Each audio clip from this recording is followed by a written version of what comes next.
또 철학자이면서 또 신앙인으로 잘 알려진 김형서 교수님이란 분이 계십니다. 그분이 1920년생이에요. 1920년생이면 올해로 연세가 어떻게 되는 거죠? 네, 정말 100세가 되시는 거예요. 100세. 그렇죠? 100세가 되시는 거예요. 다행히 그분이 100세심에도 불구하고 건강하시다 보니까 많은 곳에서 강연을 하기도 하시고 또 글도 많이 쓰시고 책도 많이 내요. 유독 여러 가지 책을 요즘 많이 내시면서 특별히 신앙적인 어떤 고백, 신앙 에세이도 많이 내시는 것 같아요. 사람들이 그분을 모시는 데는 이유가 있는 것 같습니다. 말 그대로 100년을 살아보신 분이잖아요.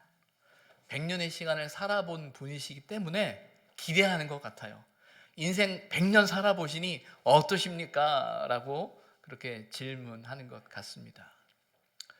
얼마 전에는 종교 신문이 아니라 일반 신문 일간지에 종교면에 기자가 그 교수님과 나눈 그 인터뷰한 내용이 실렸습니다. 신문에서 이제 교수님의 글을 대할 때마다 나름 뭐 철학자로도 유명하기도 하시지만 또 신앙인이기 때문에 그분의 글 또 그분의 말들이 이렇게 읽어 내려가다 보면 많은 도전을 주곤 합니다. 그 인터뷰 질문 중에 하나가 뭐였냐면요.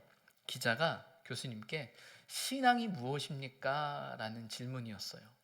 그 인터뷰는 철학자에게 질문한 게 아니라 신앙인으로서 질문한 거거든요. 그래서 교수님, 신앙이 무엇입니까? 라고 그 교수님께 질문을 했습니다.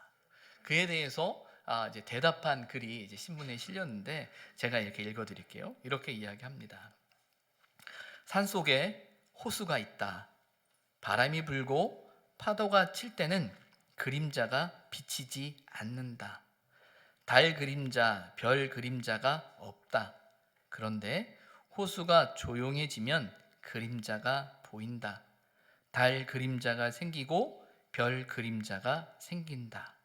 인간도 호수와 같다. 자기 자신을 믿을 때에는 달 그림자가 비치지 않는다. 자기 한계를 깨달을 때 비로소 성실이 경건으로 바뀐다. 그때 신앙이 생긴다. 내 인생의 짐은 내가 해결할 수 없다. 성실을 지나 경건으로 마음을 열겠습니다. 라는 그 고백, 그것이 신앙이다 라고 쓰여져 있어요. 어떻게 공감이 되십니까? 교수님의 말을 재해석하는 것, 어떤 면에서 저의 주관적인 관점을 가지고 해석하는 것이 조금은 무리일 수 있겠다라는 생각을 하면서도 나름 이 글을 보면서 제 마음에 남는 것이 그분이 사용하신 성실이라는 단어와 경건이라는 단어예요.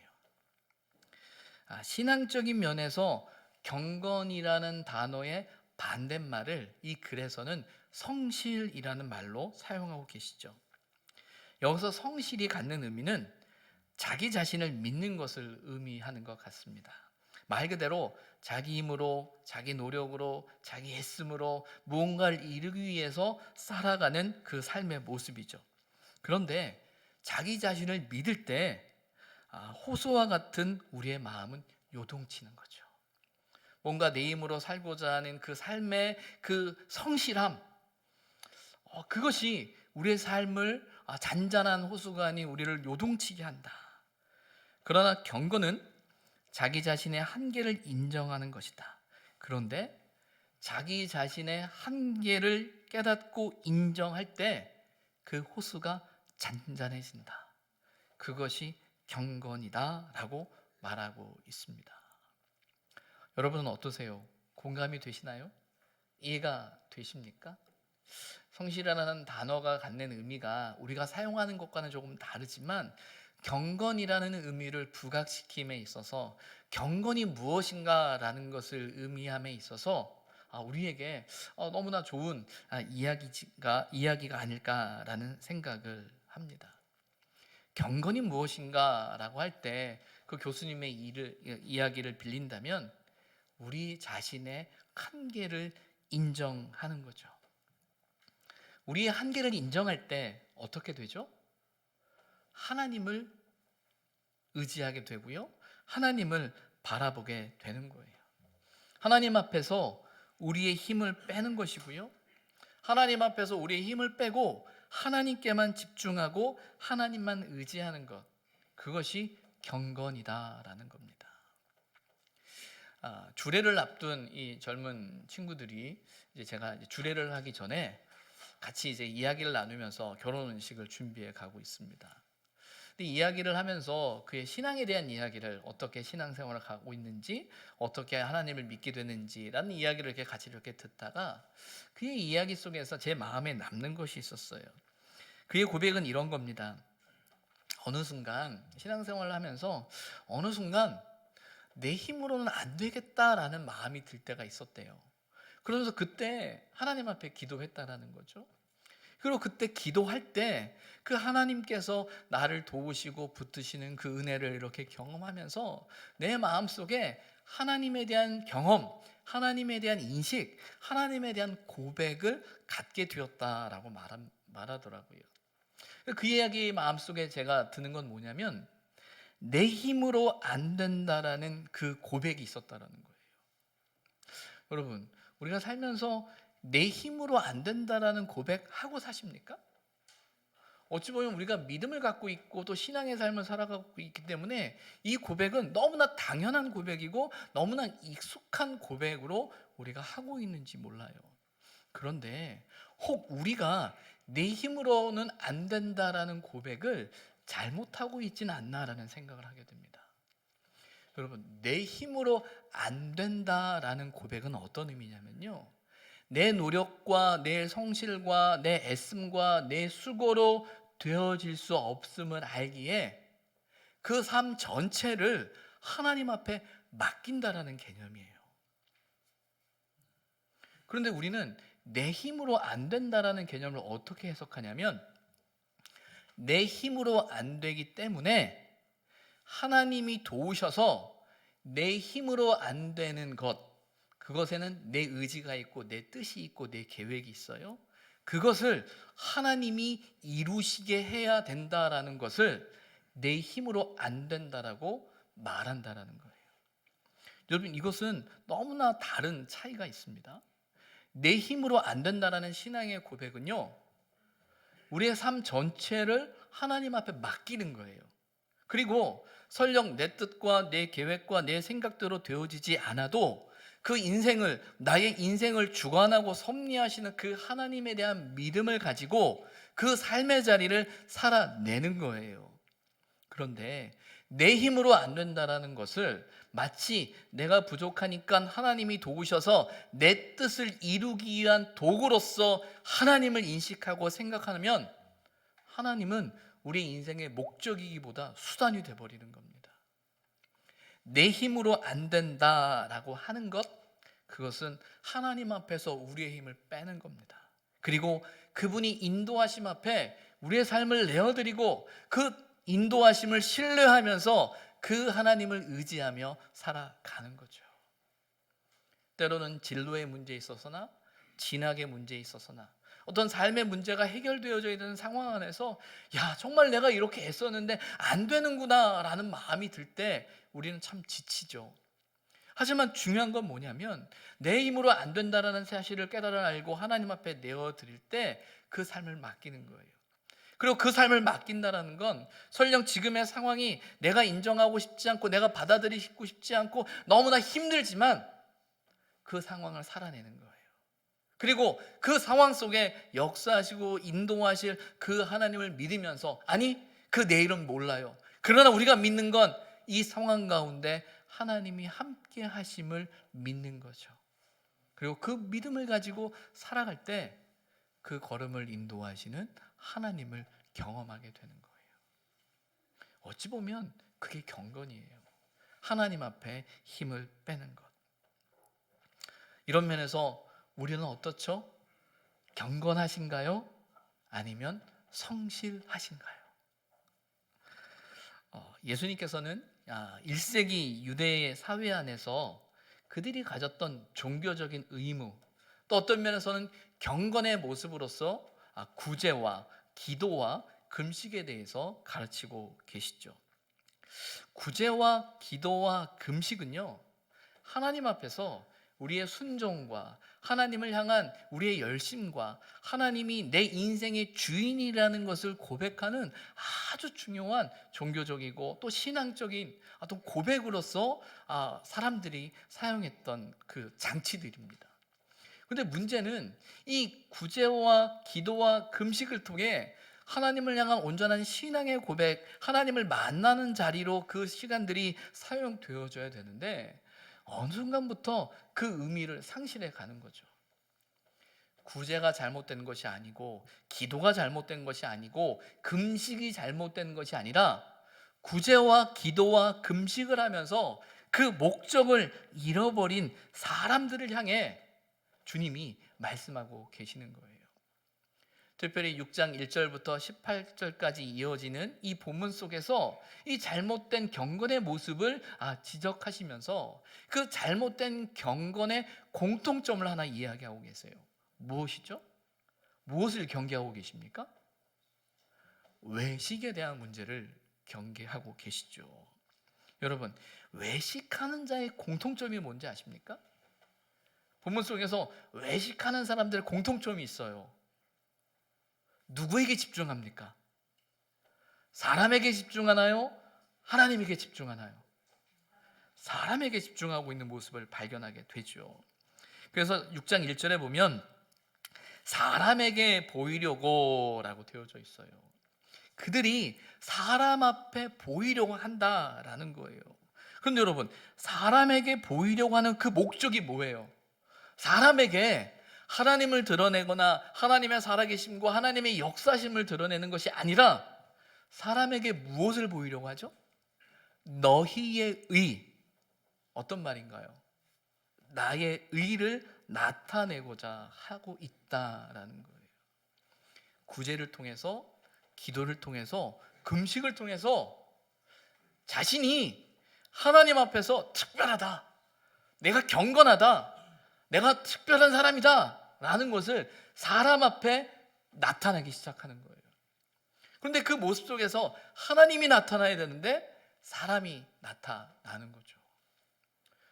여러분, 혹시 제가 이렇게 목회하다가 어느 날 제 목소리가 갑자기 굵어지거나 거룩한 척하거나 제 행동이 이상해지면 내버려 두시면 안 됩니다. 목사님, 그러시면 곤란합니다라고 꼭 말씀하셔야 돼요. 목소리가 굵어지는 것이, 행동이 느려지는 것이, 내가 사람 앞에 내가 좀 특별해 라고 보여지는 것이 경건이 아니라는 거죠. 경건의 절대적인 핵심은요, 사람이 나타나는 것이 아니라 하나님이 나타나야 돼요. 그 모습 속에서 그렇지, 하나님의 뜻이 그거지, 하나님이 원하시는 것이 그거지 라는 그 모습이 나타나야 되는 게 경건이라는 거예요. 그런데 그들도 모르는 사이에 하나님이 아니라 자신의 모습이 나타나고 있었다라는 겁니다. 오늘 본문은 경건의 모습 중에 하나인 금식에 대한 이야기예요. 구약 시대에 있어서 금식은요, 아주 중요한 신앙적인 모습이었습니다. 특별히 레위기 16장에 보게 되면 대속죄일에 대한 이야기가 나와요. 그래서 1년에 한 번 이스라엘 유대인 모든 공동체는 그 대속죄일 안식일 날은 모두가 금식을 선포하고 금식하며 여호와 앞에 정결하기 위해 서야 한다라고 말씀하고 계세요. 우리가 하나님을 믿는 사람들이라면 1년에 한 번 이 대속죄일을 통해 우리가 하나님 앞에 나아가야 되는데, 그때 스스로 괴롭게 할지니라고 표현되어져 있는데 이것은 금식에 대한 히브리 사람들의 문학적 표현이에요. 그러니까 금식하면서 하나님 앞에 나아가는 거죠. 이 말은 금식이 갖는 신앙적인 영적인 의미가 있는 거예요. 금식함을 통해서 하나님 앞에 우리 연약함들을 고백하고 또 우리 자신을 내려놓고 겸손히 하나님의 은혜를 구하고 하나님의 도움을 구하고 하나님의 도우심 아니면 살아갈 수 없음을 고백할 뿐만 아니라 이 금식의 과정을 통해서 신앙의 훈련의 기회로 삼죠. 그래서 구약을 읽어가다 보면 공동체의 금식이 있고요, 나라의 금식이 있고 개인들의 금식이 있어요. 왜? 그 금식을 통해서 하나님을 만나고 하나님의 뜻을 구하는 거죠. 근데 요즘은 금식을 잘못된 해석을 갖고 있는 것 같아요. 여러분, 가끔씩 TV에서 금식하는 사람들, 금식이 아니죠, 단식하는 사람들 나와요. 왜 단식하죠? 왜 단식합니까? 자신의 뜻을 관철시키기 위해서 단식합니다. 여러분, 금식은 단식과 달라요. 금식은요, 하나님 앞에서 내 뜻을 관철시키기 위한 과정과 방법이 아니라, 금식은요, 하나님 앞에서 내 뜻을 내려놓기 위한 신앙의 몸부림인 거예요. 하나님, 제가 이렇게까지 밥을 안 먹으면서까지 애썼습니다. 내가 이렇게 이야기하고 내가 이렇게 구하는데 하나님 들어주셔야 합니다. 여러분, 그거는 생떼예요. 생떼를 금식이라고 생각하면 안 돼요. 애들이 집에서 엄마 아빠가 자기 소원 안 들어준다고 밥 안 먹는 것을 금식이라고 생각하면 안 된다라는 거예요. 금식은 내 의지를 강하게 표출하는 방식이 아니고요, 신앙 안에서 신앙적인 금식은요, 하나님 앞에서 내 뜻을, 내 의지를, 내 욕심을, 내 성실을 접는 과정이 금식이라는 거예요. 그래서 그 금식은 우리에게 신앙적인 유익을 주는 일이죠. 근데 문제는 그렇게 귀한 신앙의 유익을 주는 금식의 모습이 왜곡되어지고 있는 겁니다. 그래서 오늘 본문을 보게 되면 뭐라고 나옵니까? 16절인데, 슬픈 기색을 보이지 말라. 그들은 금식하는 것을 사람에게 보이려고 얼굴을 흉하게 하느니라. 금식을 하면서 얼굴을 흉하게 하고 슬픈 기색을 보인다라는 거예요. 여기서 얼굴을 흉하게 한다는 말은 어떤 게 있냐면 연기를 한다라는 거예요. 자기가 어떤 걸 꾸며내는 거예요. 꾸며내는 거. 여러분, 바리새인들이 어떻게 금식을 했냐면요, 신앙적인 열심 가운데 어떻게 금식하는 날짜를 정했냐면 일주일에 2번의 금식을 하는 바리새인들이 있었어요. 그 기준이 뭐냐면 월요일과 목요일인데, 왜 월요일과 목요일이냐면 모세가 40주야를 시내산에서 금식하며 기도했었잖아요. 근데 찾아보니까 그들은 이렇게 해석하는 거예요. 모세가 시내산에 올라간 요일이 목요일이래요. 그리고 내려온 날이 월요일이래요. 그러니까 모세가 40주야를 시내산에서 금식하고 기도한 것처럼 40일은 못해도 적어도 올라갔던 날, 내려온 날은 기억해서 금식하자라는 거예요. 근데 그것만 해도 일주일에 2번이나 되잖아요. 그러니까 그만큼 철저하게 그들이 금식을 했던 거예요. 근데 문제는 그 금식을 통해서 하나님 앞에서 자기 변화의 역사가 일어나는데 점점 자기 변화의 역사가 아니라 어떻게 나타나기 시작합니까? 사람들 앞에 내가 금식한다 라는 것을 보여주는데 어떻게 보여줘요? 슬픈 기색을 하는 거예요. 힘든 기색을 하는 거예요. 내가 이틀이나 밥을 못 먹었어, 내가 이렇게 금식을 해 라고 하면서 그 모습을 꾸며내고 있는 거죠. 근데 여러분, 중요한 건요, 슬픈 기색을 보이지 말라라고 되어져 있는데, 여러분, 금식을 할 때 성경을 보다 보면 정말 절박한 삶의 문제와 고통과 아픔 가운데 있는 선지자들, 특별히 국가적인 문제나 삶의 어떤 상황 앞에 부딪혔을 때 슬퍼할 수밖에 없어요. 애통할 수밖에 없어요. 슬픔과 그 애통이 식사도 못하는 금식을 하며 하나님 앞에 죄를 뒤집어 쓰고 금식하는 모습이 우리에게 있는 거예요. 슬퍼하는 것이 잘못된 게 아니라 그 슬픔을 만들어내는 것, 슬픔을 꾸며내는 그 모습이 잘못되어진 거죠. 왜 슬픔을 꾸며낼까요? 왜 슬픈 연기를 할까요? 왜 힘든 모습을 보일까요? 왜 그렇죠? 사람들에게 보이려고 하는 거죠. 나 이렇게 한다, 나 이렇다. 그렇게 할 때 사람들은 어떤 생각이 들까요?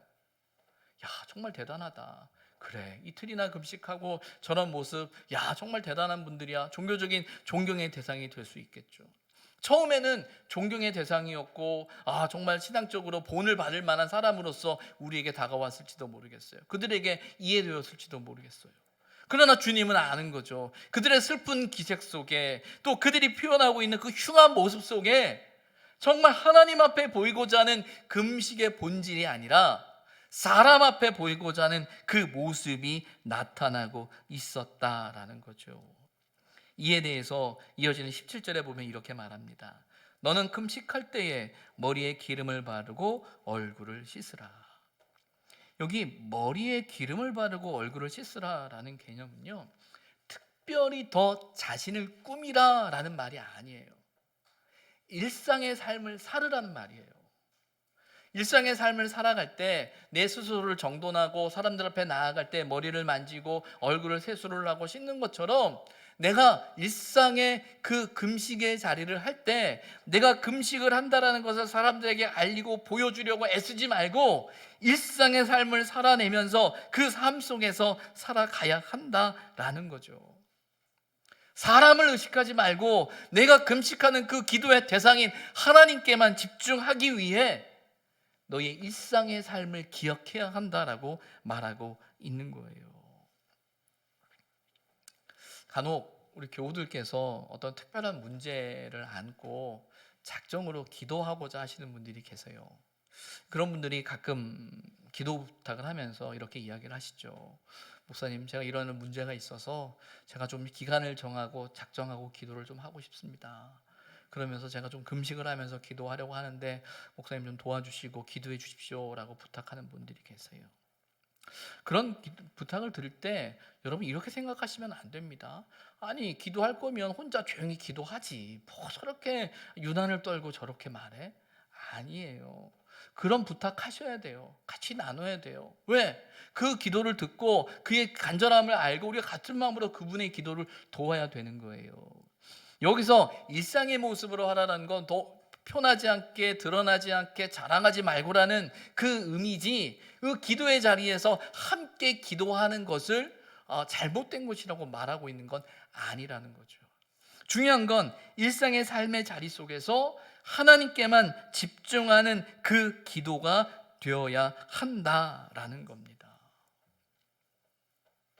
이 얼굴을 씻으라라는 이 말씀은 6장 1절부터 18절까지 나오는 그 종교적인 의무와 경건의 행위에 있어서 어찌 보면 잘 한마디로 정리하는 단어가 얼굴을 씻으라라는 단어일 겁니다. 외식이 갖는 의미는 꾸미는 거잖아요. 꾸미는 거예요. 다른 모습을 보여주는 거예요. 그렇죠? 근데 얼굴을 씻는다라는 건 일상의 삶을 의미할 뿐만 아니라 있는 그대로의 모습을 보이고자 하는 거예요. 하나님과 우리의 관계 안에서 여러분, 신앙적인 부분에 있어서 얼굴을 씻는 일은 너무나 중요합니다. 하나님 앞에서 우리는 자꾸 꾸미려고 해요. 힘이 들어간다라는 거죠.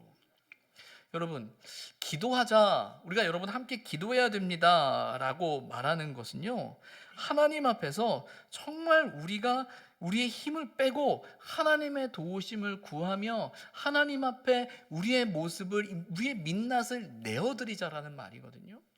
기도하자라고 하면서 우리가 어떤 기도를 하고 작정 기도를 하고 어떻게 기도를 하면서 우리가 이만큼 기도를 해야 하나님이 복 주신다, 하나님이 갚아 주신다라는 말이 아니라 그런 과정을 함께 하자라는 것이 아니고요.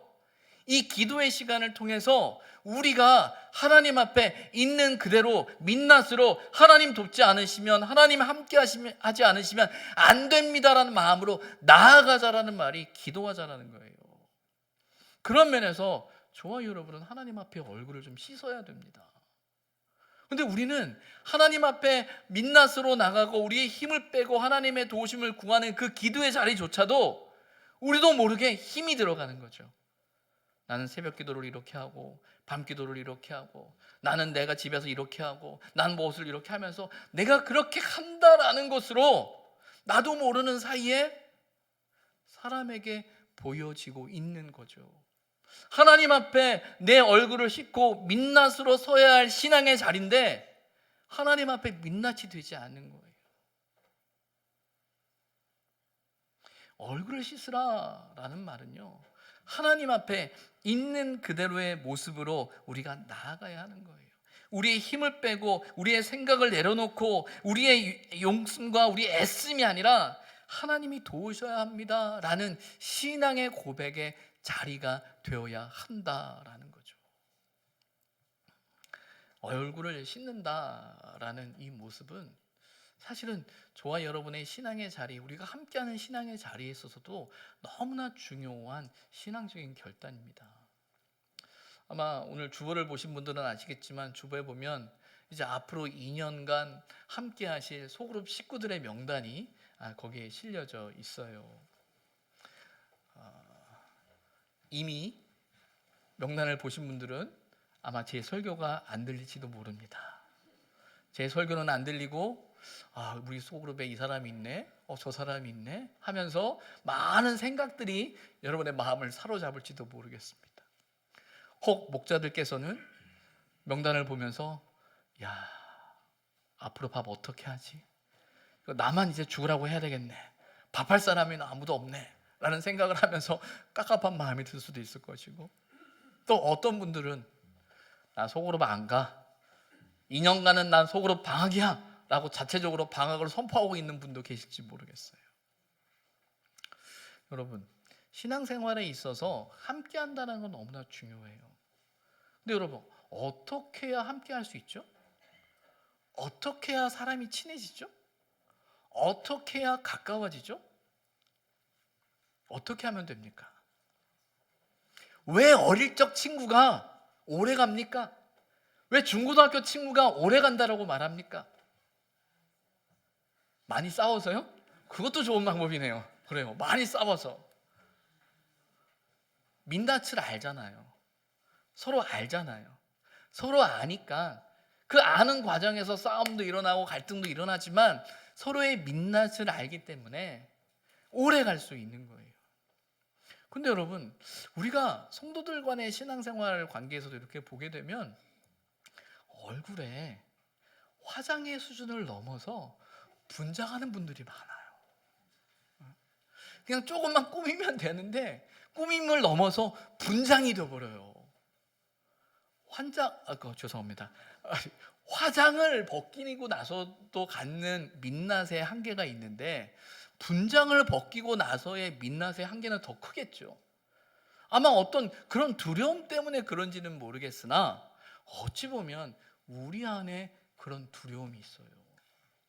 근데 여러분, 신앙적인 모습 안에서 서로의 민낯을 내어놓을 수 있는 관계가 사실은 깊은 영적인 관계로 나아갈 수 있어요. 근데 민낯을 내어놓지 못하는 가장 큰 이유는 체면이죠. 두려움이죠. 그 두려움 중에 하나는 상대가 나를 이해할까라는 거예요. 나의 약점이, 나의 연약함이, 나의 부족함이 그에게 이용되어질까 봐라는 그 두려움이 사실은 우리에게 있는 거예요. 여러분, 건강한 공동체는 서로의 연약함을 보듬어 안을 수 있는 공동체여야 돼요.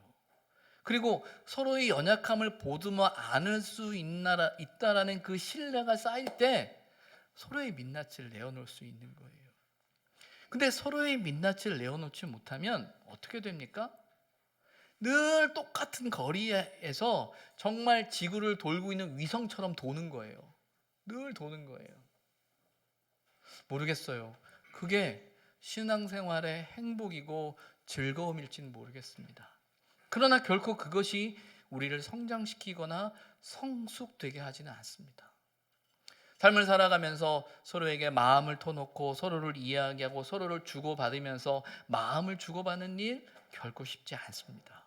그러나 여러분, 우리가 힘을 빼고 하나님의 주권과 다스림을 믿는 그 신앙의 공동체로 우리가 함께 모였을 때, 그리고 특별히 하나님 앞에서 우리의 얼굴을 씻고 하나님의 다스리심을 믿고 나아가는 저와 여러분이라면, 저와 여러분이 함께하는 그 신앙의 공동체 안에서 함께하는 그 소그룹 안에서는요, 사실은 힘들지만 그 방향성은 여러분 잃지 말으셔야 됩니다.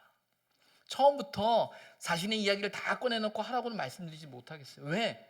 시간이 필요한 건 맞습니다. 그러나 분명한 건요, 우리가 어디로 가야 되는지에 대한 그 방향성만큼은 저와 여러분이 놓지 않았으면 좋겠어요. 새롭게 편성되어지는 그 소그룹의 과정 안에서 서로를 향해 얼굴을 씻을 수 있는 용기와 은혜가 저와 여러분 안에 있기를 소망합니다. 하나님께서는 저와 여러분에게 말씀하시죠. 얼굴을 씻으라라고 이야기합니다. 우리가 씻어야 할 것이 무엇일까요? 앞서서 경건은 힘을 빼는 일이라고 말씀을 드렸어요. 경건의 모습은 힘을 빼는 일이에요. 여러분, 의사 앞에 가면, 의사 선생님들 앞에 가면 대부분의 의사 선생님들이 하는 말이 있어요. 건강의 문제에 대해서 이야기할 때 뭐라고 질문하고 뭐라고 말하는 줄 알아요? 운동하세요? 운동하십시오 라는 거예요. 목사 앞에서는요, 목사는 뭐라고 그래요? 기도하세요? 기도하셔야 됩니다 라고 말해요. 제가 정말 오랫동안 운동을 좋아하는 사람임에도 불구하고 정말 오랫동안 운동을 못했어요. 특별히 담임 목회를 하면서 왠지 이렇게 뭔가 이렇게 쫓기다 보니까 운동을 못하다가 작년 연말부터 이제 교우들의 도움을 받아서 이제 운동을 시작하는데, 운동을 할 때마다 너무 좋아요. 정말 자세가 안 나와서 맨날 욕 먹는데, 근데 정말 좋아요. 근데 야, 이거 어떻게 하면 운동을 더 하지라는 생각을 하는데, 제일 어려운 게 뭔지 아세요? 제일 어려운 게 뭔지 아세요? 시간을 정하고 똑같은 시간에 가는 거예요. 아, 운동해야지. 그건 머릿속에 있어요. 그런데 그 시간에 내가 운동을 해야 된다는 생각을 못 가져요. 왜? 자꾸 밀리는 거죠. 이런 이유, 저런 이유, 저런 핑계, 이런 핑계 때문에. 그러면서 생각해 봤어요. 제가 교우들한테 기도해야 됩니다라고 이야기하면서, 아, 교우들도 그렇겠구나. 기도해야 된다는 거 모르는 분 없어요. 근데 문제는 자꾸 밀려요. 자꾸 밀리는 거죠. 그럼 어떻게 해야 잘할 수 있습니까? 어떻게 해야 잘할 수 있겠습니까? 작정하고 하는 수밖에 없어요. 그냥 거기에 우선순위를 두는 수밖에 없어요. 삶이 단순해지는 수밖에 없어요. 그냥 해야 된다라고 하는 수밖에 없는 거예요. 그렇게 할 때 그게 훈련이 되어져서 어느덧 그것이 내 몸속에, 내 삶 속에 체득되어지는 것. 그리고 그렇게 익숙해 되어지는 것이 신앙의 삶이어야 하는 거예요. 신앙의 삶은 특별히 내가 어떤 요령을 피우거나 방법을 피우거나 어떤 특별한 수단이 있어서, 특별한 대안이 있어서 잘하고 못하고, 그게 아니에요. 운동하는 거랑 똑같아요. 꾸준히 그 시간을, 그 공간을, 그 관계를 그 속에서 꾸준하게 그 자리를 지켜낼 때 그 속에서 내가 만들어지는 거죠. 무엇보다 그 자리에 설 땐 하나님 앞에 민낯으로 설 수 있어야 되는 거예요. 내 힘을 빼고 내 생각을 내려놓고 내 뜻을 내려놓고 하나님 앞에 겸손히 그 시간과 공간 속에서 하나님 앞에 집중할 때 그 시간 속에서 나를 만지시는 하나님의 역사가 나타나는 거죠. 그래서 18절에 이렇게 말합니다. 이는 금식하는 자로 사람에게 보이지 않고 오직 은밀한 중에 계신 내 아버지께 보이게 하려 함이라. 은밀한 중에 보시는 내 아버지께서 갚으시리라. 디모데전서 4장 7절과 8절에 이런 말씀이 있습니다. 경건에 이르도록 내 자신을 연단하라. 육체의 연단은 약간의 유익이 있으나 경건은 범사에 유익하니 금생과 내생에 약속이 있느니라. 하나님 앞에 얼굴을 씻고 민낯으로 나아가는 그 경건의 자리가 여러분, 저와 여러분을 살립니다. 그게 우리가 살아갈 수 있는 힘입니다. 그리고 그렇게 살아갈 때 하나님이 주시는 위로와 평안이 우리에게 있습니다. 그 은혜가 있기를 주님의 이름으로 부탁을 드립니다. 기도하겠습니다.